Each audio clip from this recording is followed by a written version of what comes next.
Today on Rappler.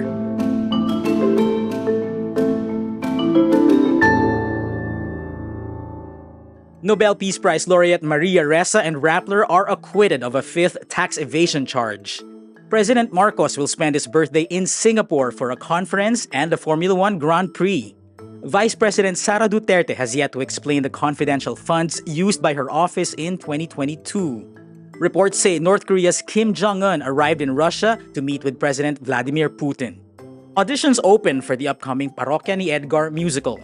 Gerald Anderson, Sam Milby, and Jennylyn Mercado will star in a local remake of the film All About My Wife. And K-pop powerhouse 17 is returning to the Philippines in 2024 for its Follow World Tour. A Pasig court acquits Nobel Peace Prize laureate and Rappler Chief Executive Officer Maria Ressa and Rappler Holdings Corporation or RHC of tax evasion charges. In the acquittal, the Pasig court says the RHC did not act as a dealer in securities when it issued Philippine depositary receipts to North Base Media, and the PDR transactions were just in line with the RHC's purpose as a holding company. The court victory ends 4 years and 10 months of trial of the case filed under the administration of former President Rodrigo Duterte in 2018. In a statement, Rappler says the victory is also for everyone who has, quote, kept the faith in a free and responsible press. This is the latest acquittal secured by Ressa and RHC after the Court of Tax Appeals also cleared them of 4 tax-related charges in January 2023.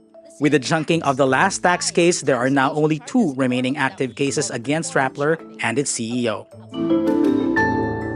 Malacanang confirms President Ferdinand Marcos Jr. will be flying to city-state Singapore this week in time for his 66th birthday.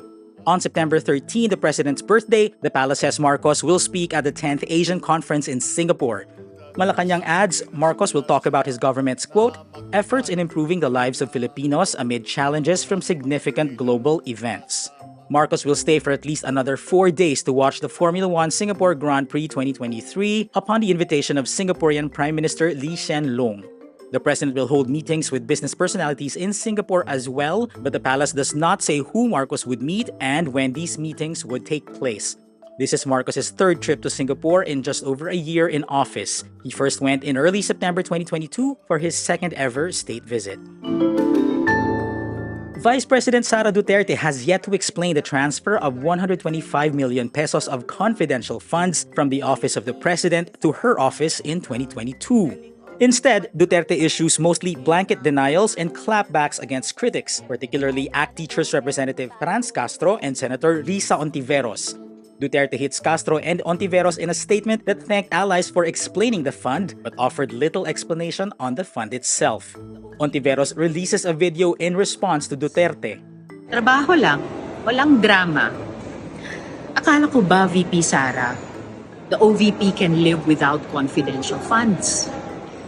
Bakit parang pinapawisan na yata kayo dyan? Budget hearing pa lang. A Commission on Audit report found the OVP under Duterte spent 125 million pesos in confidential funds in 2022 despite not having a line item for it in the 2022 General Appropriations Act.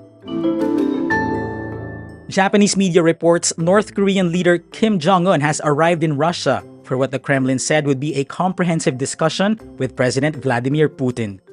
This amid warnings from Washington they should not agree on an arms deal. Kremlin spokesman Dmitry Peskov says, quote, there will be negotiations between 2 delegations. Washington and its allies have been voicing concern at recent signs of closer military cooperation between Russia and the nuclear-armed North. The U.S. State Department says any transfer of arms from North Korea to Russia would violate multiple UN Security Council resolutions, which ban any arms transactions with North Korea. North Korea is one of the few countries to have openly supported Russia since the invasion of Ukraine in 2022. It will be Kim's 2nd summit with Putin after they met in 2019. Heads up, Parokya ni Edgar fans, Full House Theater Company unveils new details about the much-awaited Jukebox musical. The production company that stages Newport World Resort's musicals announces the title of Parokya ni Edgar's upcoming musical.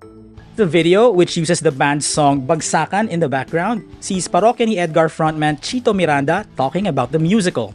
Brugudoy Stuns Tugudunstoy, ang Parokya ni Edgar musical. Abangan ninyo, 2024. Brugudoy Stuns Tugudunstoy is the title of the rock novelty band's 1997 debut album.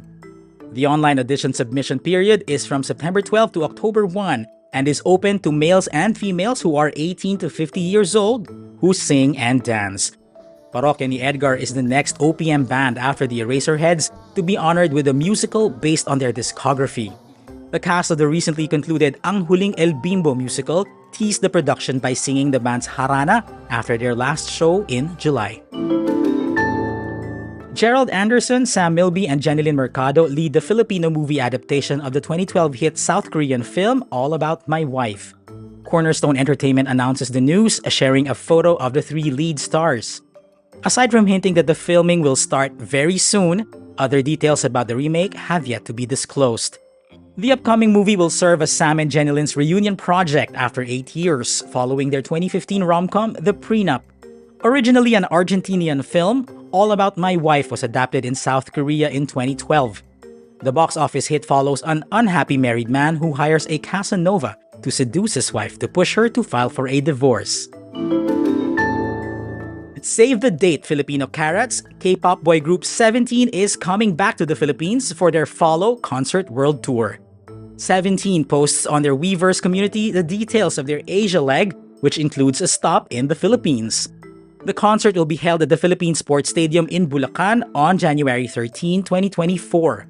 Additional details such as seat plan and ticket prices have yet to be announced. The January 2024 concert will mark 17's first return to the country in more than a year. The 13-member act held its Be the Sun in Bulacan concert in December 2022 at the Philippine Arena. 17 debuted in 2015 under Pledis Entertainment. It is known for hits Aju Nice, Don't Wanna Cry, Hot, and Super. And that's today's wrap. I'm JC Gotinga. Thank you for watching. Click the link below for the full story. Follow us on Rappler's YouTube, Facebook, Twitter, Instagram, and TikTok.